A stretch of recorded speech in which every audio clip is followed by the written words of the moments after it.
तुम्ही डायरेक्ट होताय का स्टार्ट करा. 38 गाव प्रादेशिक पाणी पुरवठा योजना येवला तालुका आम्ही जे आपले या ठिकाणी सगळ्यांना बोलवलं या संदर्भात पाणीपट्टी जी वाढवली दर त्या संदर्भामध्ये आपण एक खुलासा या ठिकाणी करतोय सगळ्यांना. आम्ही त्याचं नियोजन कसं केलं होतं का जानेवारी 2016 नंतर म्हणजे 10-11 वर्ष झाली तशी आपण कुठलीही पाणीपट्टीची वाढ या ठिकाणी केलेली नव्हती. त्यानंतर ज्या आपला कोविड आला, कोविडमध्ये वसुलीचा थोडा प्रॉब्लेम झाला, कोविडमध्ये काही ग्रामपंचायतीची वसुली कमी झाली. त्याच्यानंतर विचार झाला का वीज बिलाचा मेन मुद्दा जो होता का वीज बिल आपलं 52% वीज बिलाची वाढ झाली. ती वाढ आज बघता ती योजना शक्यच नव्हतं आपण पाणीपट्टी वाढवल्याशिवाय. त्यानंतर जे साहेबांनी सोलर लावलं की ही योजना आजपर्यंत जी चालली की याच्यात जर खरं श्रेय असेल तरी भुजबळ साहेबांचं आहे. भुजबळ साहेबांनी सोलर त्या ठिकाणी बसवलं. सोलर बसवल्यामुळं लाईट बिल आपलं कमी झालं, परंतु त्या पट्टीमध्ये आजच्या तुलनेत 2026 मध्ये 52% वीज बिल वाढलेलं आहे.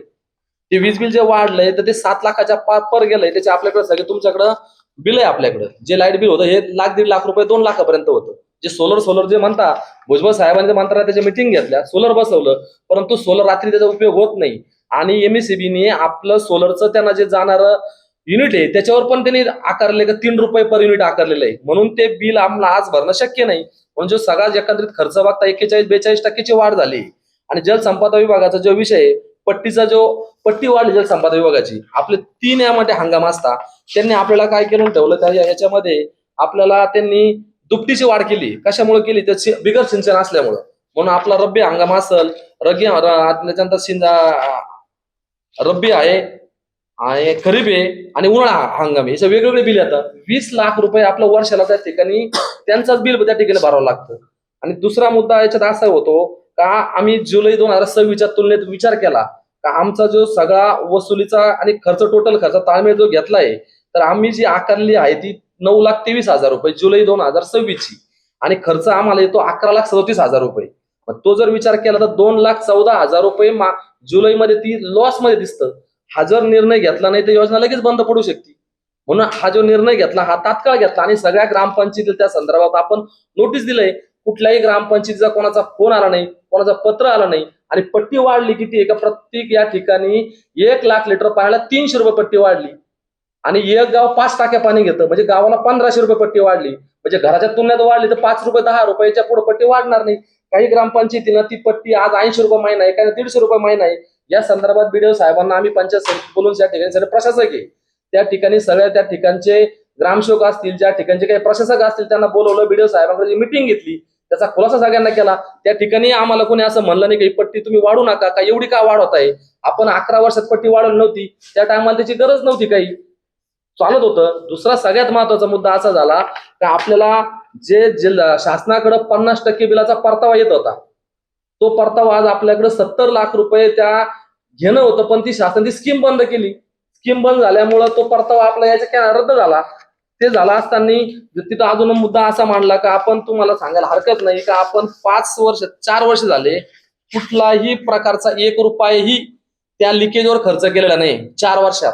बाकी योजना बघितलं तर 3 लाख रुपये 4 लाख रुपये वर्षाचा मेंटेनन्स खर्च आहे. आम्ही या ठिकाणी तुम्हाला सांगायला हरकत नाही का इतके मोठे त्यात खर्च केले. तिथं पाईपलाईन नाही, 210 किलोमीटरची पाईपलाईन आहे. 210 किलोमीटरची पाईपलाईन असताना त्यामध्ये 90 किलोमीटरची डीआयची पाईपलाईन आहे, 110 किलोमीटरची पीयूसी पाईपलाईन आहे. आणि ती पीयूसी पाईपलाईन असताना हे जे तुमच्या समोरचे फोटो आहे तरी 4 वर्षात आम्ही कुठला 1 रुपयाचाही त्या लिकेजवर खर्च केलेला नाहीये. त्यांनी जर तुम्हाला कोणी सांगितलं असेल की या गोष्टीमध्ये का डबल बिल काढले, आम्ही 1 रुपया खर्चच केला तर बिल डबल काढण्याचा मुद्दाच कुठं आला नाही. यामध्ये भुजबळ साहेब या ठिकाणी जर आले तर पहिलं विचारता किती गावांना पाणी पुरवठा चालू आहे, गावाचं पाणी किती शिल्लक आहे, तुमचं काय कुठली अडचण आहे.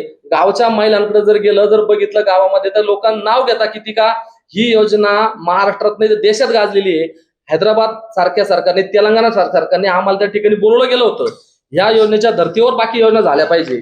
आपण या संदर्भात सगळा वेळोवेळी खुलासा पण केलाय. आणि एकमेव फक्त मी तर असं सांगेल गावातल्या महिला असं म्हणता का नळापर्यंत जे पाणी पोहोचतं याचं सगळं श्रेय फक्त भुजबळ साहेबांना जात आहे. अशी इतके दिवस ही कुठली योजना चालू शकत नव्हती. याला शासनाचा 1 रुपयाही न मिळता ही योजना चालतीये. आपल्या यामुळे किती दुष्काळ झाले, किती पाणी नाही आलं, किती टँकर गावांना चालू आहे. नळापर्यंत जे पाणी पोहोचतं तर आज गावाकडे जर गेलं तर लोक मळ्यातून गावात पाणी आणत होते, आज लोक गावातून मळ्यात पाणी घेऊन जातात. ही कृपा फक्त भुजबळ साहेबांची आहे. म्हणून साहेब आम्हाला आल्यानंतर पहिले सांगता, बाबा अरे तुझं काय अडचण आहे, पाण्याचा काय प्रॉब्लेम आहे, तळ्यात किती पाणी शिल्लक आहे, किती दिवस पुरणार आहे, याचा जो पाठपुरावा ते करता. आता सुद्धा साहेबांचं आम्ही लक्षात आणून दिल्यानंतर साहेबांनी परत सोलरचं यामध्ये मागणी केली आहे. सोलर पण आपण साहेबांच्या माध्यमातून सोलर पण या ठिकाणी आपल्याला परत उपलब्ध होणार आहे. म्हणून असं जे काही कोणी मांडलं असेल तर हे अजिबात असं काही याच्यामध्ये कुठलंही विषय नाही आणि 100 रुपयाची दुरुस्ती पण आम्ही यामध्ये घेतलेली नाहीये. यामध्ये तुम्हाला सांगायला हरकत नाही का तुम्ही जे सांगितलं का 90 किलोमीटरची DI ची लाईन आहे, पीयूसी 110 किलोमीटर आणि CI ची 100 किलोमीटर, हे 10 किलोमीटर अशी 210 किलोमीटरची पाईपलाईन आपली. म्हणून असा काही जी दरवाढचा मुद्दा होता तो न केला तर योजना या ठिकाणी चालू शकत नव्हती. आणि योजनाची रेट वाढलेली हे फक्त 300 रुपये, 1 पैसा पर लिटरला पाण्याचा खर्च, 1 पैसा पर लिटर. आणि बाकी महागाईची तुलनेचा विचार जर केला, आपली महागाई पेट्रोल असेल वा बाकी तुम्ही विचार करा तर रेट कुठं कांगण्याला भेटलेले आहे. या महागाईच्या तुलनेत 11 वर्षात आपण कुठलीही वाढ केली नाही. आणि समितीचं आपण या ठिकाणी ऑडिट रिपोर्ट आहे, आम्ही दर वर्षाला याचं ऑडिट होतं, हे सगळे ऑडिट रिपोर्ट हे सगळं तुमच्या समोर या ठिकाणी मांडणार आहे आम्ही, त्याचे खुलासा या ठिकाणी तुम्हाला करणार आहे. आणि आज रोजी समितीला कुठलं ऑफिस नाही बसायला, संगणक सुद्धा नाही योजनेला घेतलेला. आम्ही कुठेतरी पंचायत समितीला कर्मचारी बसून बिलं तयार केले जातात. आणि प्रत्येक ठिकाणी कुठल्याही 15 वर्षात आम्ही अध्यक्ष असतील, उपाध्यक्ष असतील, 1 रुपयाचंही कशाला कोणाला मानधन घेतलेलं नाही. ग्रामपंचायत सदस्य असतील, सरपंच असतील, पंचायत समिती लोक असतील, यांना मानधन आहे. या संदर्भात आम्ही अजून शासनाकडे 10 वर्षापूर्वी एक मागणी केली होती, तर सदर समिती परत पुनर्गठन करायची ठरली तर कशी केली पाहिजे. अशी समिती कुठंच केलेली नाही. आपल्या योजनेवर सगळे लोक करताय. आम्ही जिल्हा परिषदेला पत्रव्यवहार केलाय, मंत्रालयात पत्रव्यवहार केलाय. या संदर्भात आम्हाला खुलासा केला पाहिजे. तुम्ही हे कसं नियोजन करायचं, नवीन कधी करायचं झाली तर कशी गठीत करायची, या संदर्भात आम्ही पत्रव्यवहार केले. त्याचे सगळे तुम्हाला आमच्याकडे पुरावे ते पण आम्ही तुमच्याकडे या ठिकाणी देतो. एक प्रामुख्याने एक आरोप करण्यात आहे आणि तेच अध्यक्ष तुमच्यावर असा आरोप करण्यात आला की ही समिती अनेक दिवसांपासून तेच अध्यक्ष आहेत, तेच आहेत. कुठल्या धर्तीवर ही समिती नेमण्यात आली होती आणि ही समिती बेकायदेशीर आहे असं आरोप करण्यात आला, यावर काय सांगता? मुद्दा समजून घेतला पाहिजे. याची पार्श्वभूमी अशी की 2009 साली जेव्हा MGPने ही योजना पूर्ण केली त्यावेळेस ही योजना जिल्हा परिषदने चालवायला घेतली पाहिजे होती. तत्कालीन जिल्हा परिषदने असा ठराव केला की ही योजना चालवणं जिल्हा परिषदेच्या उत्पन्नाला शक्य नाही. त्यामुळे मग ही योजना कोणी चालवायची, म्हणून हा आदरणीय भुजबळ साहेबांनी कॅबिनेटला विषय घेतला आणि महाराष्ट्रातली एकमेव ही योजना प्रायोगिक तत्वावर ही त्या 38 गावच्या लोकांची समिती करायची आणि त्या समितीने ती योजना चालवायची असं त्यावेळेस ठरलं. ते ठरल्यानंतर त्यावेळेस आपले राधाकिसन आप्पा सोनवणे जिल्हा परिषदेचे अध्यक्ष होते, संभाजीराजे पवार पंचायत समितीचे सभापती होते. त्यांच्या उपस्थितीत येवला पंचायत समितीला मीटिंग झाली. 38 गावच्या सरपंचामधून सचिन भाऊची अध्यक्षपदी आणि माझी उपाध्यक्षपदी निवड झाली. तिथून पुढे 1 एप्रिल 2012 पासून हा कारभार सुरू झाला. त्याच्यानंतर आम्ही शासनाला पत्र दिलं की ह्या योजनेचा कार्यकाळ कधी समितीचा कार्यकाळ कधी संपणार आहे आणि ही नवीन समिती कशी गठन करणार आहे याबाबत आपण शासनाला मार्गदर्शन करावं आणि आम्ही कामकाज करावं की थांबवावं याबाबत पण आम्हाला आदेश हवे. शासनाकडनं आम्हाला कोणत्याही बाबत तुमचा कार्यकाळ संपलेला आहे किंवा तुम्ही काम करू नका असं कोणत्याही प्रकारच्या सूचना आलेल्या नाही. हा पाण्याशी संबंधित जिव्हाळ्याचा महत्वाचा विषय. आम्ही उद्याही कामकाज बंद केलं मग लोकांना पाणी कसं भेटणार. आज येवला तालुक्यामध्ये 12-13 गावांना टँकर चालू आहे. या ठिकाणी आपण 59 गावांना पाणी पुरवठा करतो. ही योजना मोडकळीस येईल आणि शासनाचे जे आदेश आहेत त्याच्याप्रमाणे आम्ही काम करतो. याचा आदरणीय भुजबळ साहेब हा 8 दिवसाला आढावा घेत असतात कामकाज कसं सुरू आहे याचा. सोलर बसवलेला असताना पाणीपट्टी वाढता नाही, मुद्दा असा आहे की 2015 साली आम्हाला लाईट बिल किती येत होतं तर साधारण 3-3.25 लाख रुपये महिन्याला येत होतं. आज 10 वर्षात विजेचे दर इतके वाढलेले की आज ते बिल जवळपास 7 लाख रुपये येतं. आज जर सोलर बसवलेलं नसतं तर आम्हाला 7 लाख रुपये लाईट बिल भरावं लागलं असतं. पण आज सोलर बसवलेलं असल्यामुळे आम्हाला 3 लाख रुपये लाईट बिल भरावं लागतं. त्यावेळचे विजेचे दरच मुळात 3 लाख रुपये होते. सोलर बसवलेलं असलं तरी त्याचा फायदा आज या ठिकाणी आम्हाला झालेला आहे. झालेल्या सगळ्यात जे 38 गाव पाणी पुरवठा योजना आहे त्या योजनेमध्ये बोगस बिलं काढून भ्रष्टाचार झाल्याचा आरोप झाला आहे. तो केवळ राजकीय विरोध म्हणून होतोय की त्याचं वास्तव नेमकं काय आहे? येवला 38 गाव योजना ही भारतातली 1 नंबरची योजना आहे. वर्ल्ड बँकेने जो सर्वे केला 2015-16 साली त्यावेळेस भारतातली ही 1 नंबरची योजना म्हणून त्यांनी जाहीर केलं. म्हणजे हे येवलेकरांसाठी एक कौतुकाची बाब आहे की भुजबळ साहेबांनी हाताळत असलेली योजना भारताला आदर्श ठरलेली. तेलंगणा राज्याने त्यांच्या कॅबिनेटला ठराव केला की येवल्याच्या 38 गाव योजनेच्या धर्तीवर आपल्या राज्यातल्या योजना तयार करायच्या आणि समितीमार्फत चालू.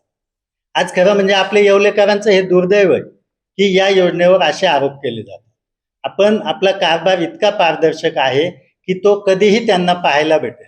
आम्ही जर ठरवलं असतं तर आम्ही त्या ठिकाणी चांगलं ऑफिस तयार केलं असतं, तिथं खर्च करायला पैसे होते. गेल्या 15-16 वर्षाच्या इतिहासात आम्ही बसायला साधी 1500 रुपयाची खुर्ची सुद्धा त्या ठिकाणी घेतली नाही. आम्हाला कोणत्याही प्रकारचं समितीला त्या ठिकाणी मानधन नाही. फक्त भुजबळ साहेबांचे जे आदेश आहेत की आपल्याला ही पाणी योजना सुरू ठेवायची, ही देशाला आदर्श ठरलेली योजना आहे, त्याच्याप्रमाणे आम्ही त्या ठिकाणी काम करतोय. लिकेजेसच्या विषयाला खर्च करायचा विषय येतच नाही, कारण आपण जे कॉन्ट्रॅक्टर नेमलेले त्या कॉन्ट्रॅक्टरने वार्षिक छोटे मोठे लिकेजेस जे असतील ते त्याच्यामध्ये करायचे, ते स्वतःच करतात. पैसे देण्याचं कुणाला कारणच येत नाही. पाण्याच्या शुद्धतेबाबत देखील प्रश्नचिन्ह निर्माण करण्यात आले. हळू मिश्रित पाणी येते असे काही गंभीर आरोप करण्यात आले. पाण्याच्या शुद्धतेबाबत आमच्याकडे कुठल्याही प्रकारची एकही तक्रार आलेली नाही. कधी तक्रार आली असेल तर आम्ही समितीचे अध्यक्ष, उपाध्यक्ष, BDO साहेब आम्ही त्या ठिकाणी जाऊन त्या शंकेचं निरसन करतो. परंतु जर काही ठिकाणी राजकीय आळया निर्माण झाल्या असतील तर त्याच्या आमच्याकडे काही तक्रारी आलेल्या नाही, त्याचं पण आम्ही निरसन करतो. आणि अशा समितीवरती तो गावचा सरपंच किंवा उपसरपंच असणं असा बंधनकारक असा काही नियम आहे? नाही, असं आहे की या समितीचे जे 38 गावांचे सदस्य आहे हे त्या गावचे पाणी पुरवठा व स्वच्छता समितीचे अध्यक्ष असले पाहिजे, सरपंच असले पाहिजे असं नाही. पण कायद्यात असं आहे की सरपंच हे पदसिद्ध त्या समितीचे अध्यक्ष असतात त्या गावचे. पण ज्या सरपंचांना वाटतं की आपल्याला स्वच्छता समितीचं पाणी पुरवठ्याचं अध्यक्ष व्हायचं नाही, ते सरपंचाच्या परवानगीने इतर गावातील कोणत्याही व्यक्तीला ग्रामसभेचा ठराव करून त्या स्वच्छता समितीचे अध्यक्ष करतात. आणि आज मी माझ्या विखर्णी गावचा स्वच्छता पाणी पुरवठा समितीचा अध्यक्ष आहे. सचिन भाऊ त्यांच्या उंदेवाडीचे पाणी पुरवठा स्वच्छता समितीचे अध्यक्ष आहे. थोडक्यात ही समिती कायदेशीर आहे असं त्याचं. निश्चितच कायदेशीर आहे आणि आदर्श आहे. आणि सध्या जे आहे म्हणजे एकंदरीत अचानक तुम्ही 30% वाढ केलेली आहे, तर ते लोकांमध्ये अफोर्डेबल आहे का? मूळ मुद्दा असा आहे, ज्यावेळेस ही योजना तयार झाली ही 38 गाव पाणी पुरवठ्यासाठी योजना होती. परंतु ज्यावेळेस एक गावाची डिमांड वाढत गेली, लोक भुजबळ साहेबांकडे ते साहेब आमचं गाव जोडलं पाहिजे, आमच्या गावावरून पाईपलाईन गेलेली, आमचं गाव ऍड केलं पाहिजे, आमची वस्ती ऍड केली पाहिजे, असं करता करता आज माझ्या माहितीनुसार 62 गाव झाले. ज्यावेळेस 62 गाव झाले त्यावेळेस त्या फिल्ट्रेशन प्लॅन्टची कॅपॅसिटी वाढवणं भाग पडलं. त्या मोटर जिथं 4 तास चालायची ती आज 8 तास चालती, 10 तास चालती, 12 तास पाणी फिल्टर व्हायला लागतं. आणि आज त्याच्यामुळे नियमाप्रमाणे ती वीज बिल वाढणार आहे. आणि यांनी सांगितल्याप्रमाणे ती वस्तुस्थिती बरोबर आहे. पूर्वी ह्या योजनेसाठी 50% जिल्हा परिषद अनुदान द्यायची, ते लाईट बिल यायचं. उदाहरणार्थ यांना 3 लाख रुपये लाईट बिल येत असेल तर 1.5 लाख रुपये जिल्हा परिषद द्यायची, शासनाकडून यायची, 1.5 लाख रुपये यांना भरावं लागायचे. त्याच्यामुळे यांना ह्या योजनेचं काही वाटलं नाही. परंतु अचानक शासनाने ज्यावेळेस 50% पैसे देणं बंद केलं आणि 38 गावचे 62 गावं झाले. 62 गावं झाल्यामुळे ते योजनेवरती लोड वाढला म्हणजे फिल्ट्रेशन वाढलं म्हणजे पाण्याची डिमांड वाढली. ज्या 38 गावाला पाणी लागत होतं, समजा एका वेळेस तलाव भरला तर 4 महिने पाणी पुरणार होतं, त्या ठिकाणी 62 गावं झाल्यामुळे ते 2 महिनेच पाणी पुरायला लागलं. म्हणजे त्याचा परिणाम असा झाला की इरिगेशनची पाणीपट्टी वाढली. आणि मेन मुद्दा कसा आहे, काही इरिगेशनला पावसाळ्यामध्ये पाणीपट्टी कमी असते, त्यावेळेस पुराचं पाणी मिळतं, पाणीपट्टी कमी असते. परंतु आपल्याकडे जनरली पावसाळ्यात कमी पाणी लागतं, डिमांड कमी असते. परंतु आपल्याकडे डिमांड ही उन्हाळ्यात जास्त वाढल्या जाते आणि उन्हाळ्यात वाढल्यानंतर ते कमर्शियल रेट हा इरिगेशनचा लावला जातो. पाणीपट्टी मोठ्या प्रमाणात त्याचे पैसे हे करतात. हे सगळं करत असताना ज्यावेळेस यांचे 50% वीज बिल माफ बंद झालं, त्याच्यानंतर यांच्यावरती लोड वाढलं. मध्ये भुजबळ साहेबांनी मिटिंग घेऊन शासनाच्या माध्यमातून सोलर निर्माण केल्यानंतर बऱ्यापैकी यांचं लाईट बिल त्याच्यामध्ये कमी झालं.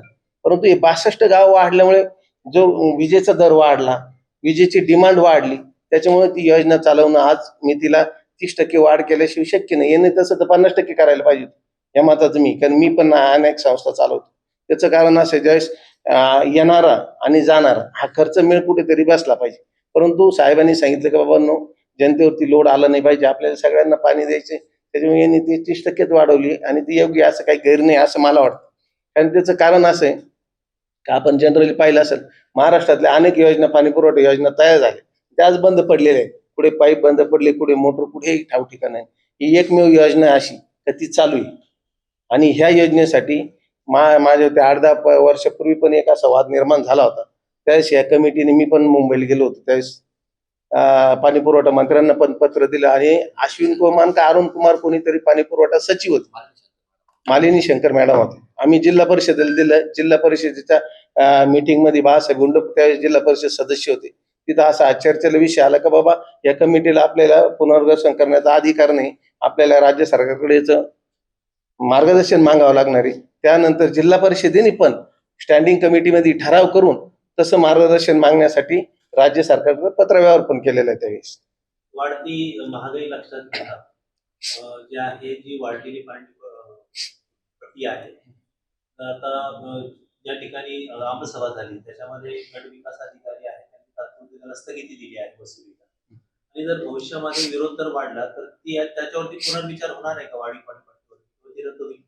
नाही, आता ते गट विकास अधिकाऱ्यांनी स्थगिती दिली नाही दिली मी ते काय पाहिलं नाही. काहीतरी चुकीचं बोलणं योग्य होणार नाही. माझ्यापर्यंत तो विषय आलेला नाही. स्थगिती दिली का नाही दिली त्यातलं काय मला माहिती नाही.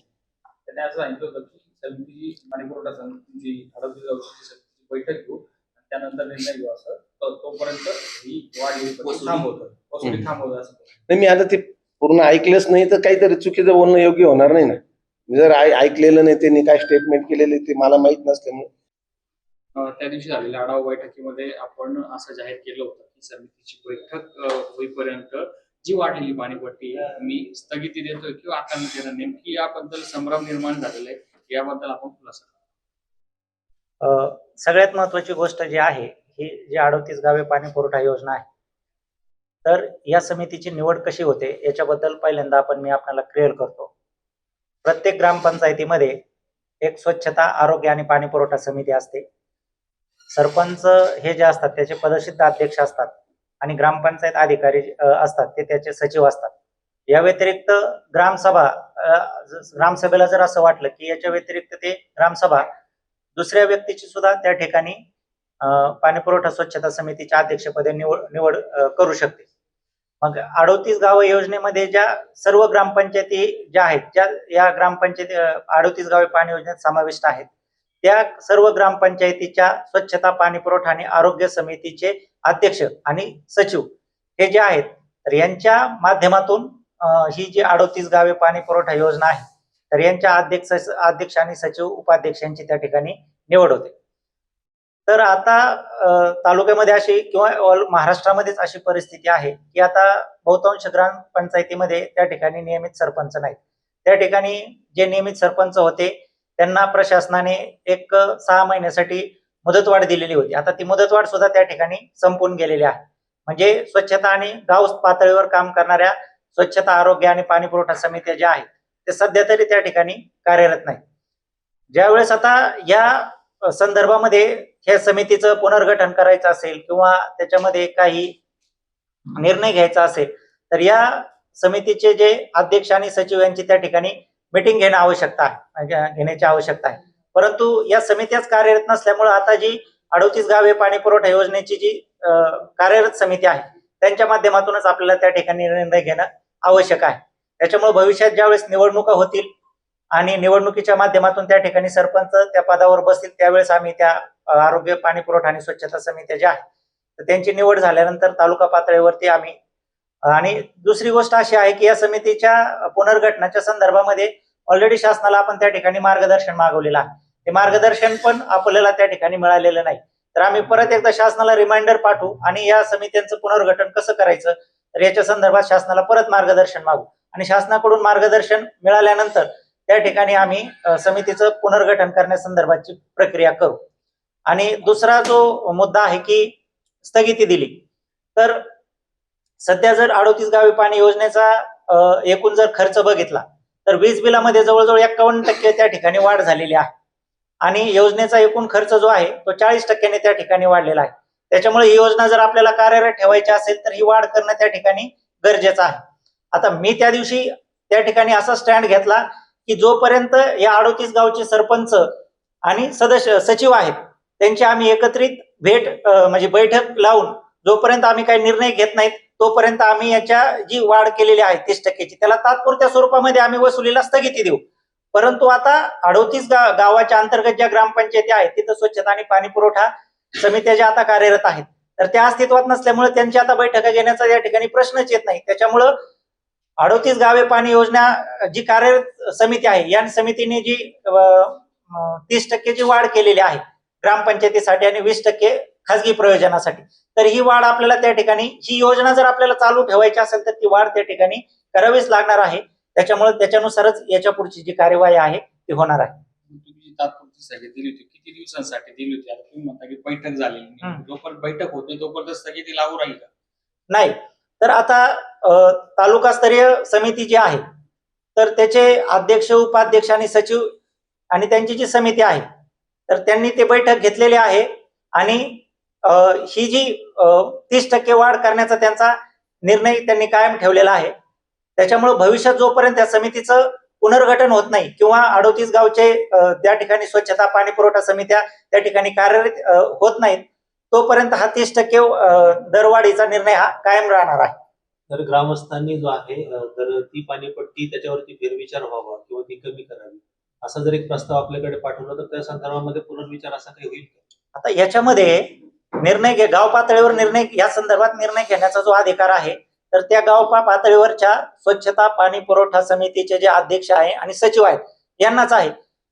त्यामुळं हे अध्यक्ष सचिव जोपर्यंत अस्तित्वात येत नाहीत त्याच्यामुळे ह्या समित्यांचं जे मत आहे ग्राम पातळीवरच्या त्यांनी जर आम्हाला काही लेखी दिलं तर त्याचा आम्ही निश्चितच विचार करू. परंतु याच्या व्यतिरिक्त ज्यांचा योजनेशी म्हणजे कुठल्याही प्रकारचा काही संबंध नाही असे जर लोक त्याच्यामध्ये काही हे करत असतील, कारण की योजना जर आपल्याला चालू ठेवायचा असेल तर पुढे आता महागाईचा जर विचार केला तर आपल्याला ही वाढ त्या ठिकाणी करावीच लागणार आहे.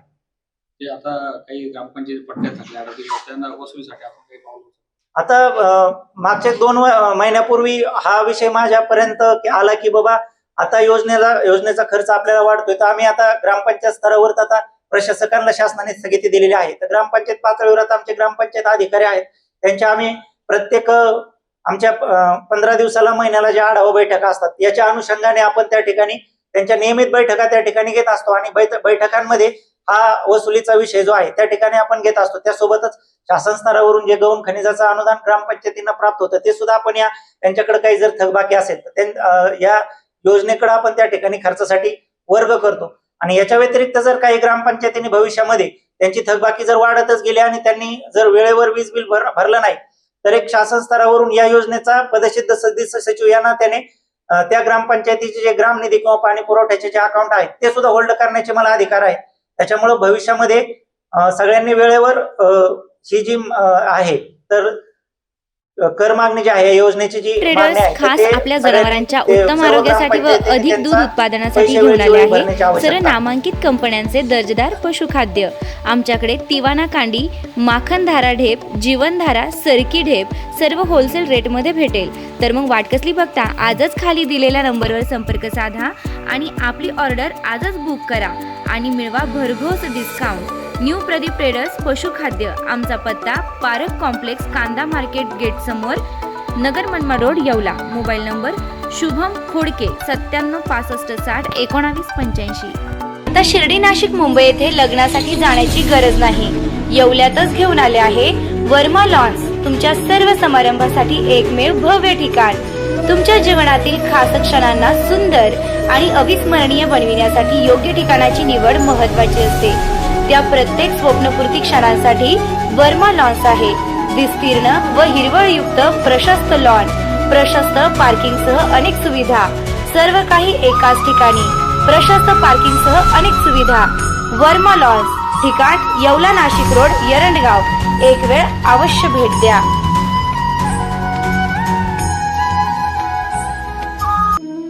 रेस्टॉरंट वर्मा पॅलेस, येवला कोपरगाव रोडचं आकर्षण. Restaurant Verma palace. Luxury rooms, multi cuisine restaurant आणि भव्य banquet hall, AC rooms, terrace garden आणि स्वादिष्ट जेवण. एकदा भेट द्या. आपल्या अपेक्षापेक्षा जास्त सेवा मिळेल. ठिकाण येवला. आरोग्याची खात्री सेवेत तत्पर येवला शहरातील विश्वासार्ह नाव डॉक्टर साळुंखे यांचं अनिरुद्ध मल्टी स्पेशालिटी हॉस्पिटल येथे उपलब्ध आहेत अत्याधुनिक सुविधा CT scan, colour sonography, digital x ray, ICU, NICU, सुसज्ज ऑपरेशन थिएटर, फिजिओथेरपी, किमोथेरपी, स्त्रीरोग व प्रसूती विभाग, यूरोलॉजी विभाग, एंडोस्कोपी व कोलोनोस्कोपी, हाडांचे ऑर्थोपेडिक विभाग, कॅन्सर शस्त्रक्रिया, मेंदू व मणक्यावरील शस्त्रक्रिया तसेच मूत्रपिंडातील खड्यांच्या शस्त्रक्रिया, याशिवाय आयुष्यमान भारत प्रधानमंत्री जन आरोग्य योजना, महात्मा ज्योतिराव फुले जन आरोग्य योजना आणि मुख्यमंत्री सहाय्यता निधी यांसारख्या विविध शासकीय योजनांचा लाभ उपलब्ध. आणि आता उज्ज्वल करिअरसाठी अनिरुद्ध नर्सिंग कॉलेज येवला येथे बेसिक BSc नर्सिंग प्रवेश प्रक्रिया सुरू आहे. आधुनिक कॅम्पस, अनुभवी प्राध्यापक, सुसज्ज प्रयोगशाळा आणि दर्जेदार शिक्षणाची हमी. आजच संपर्क साधा.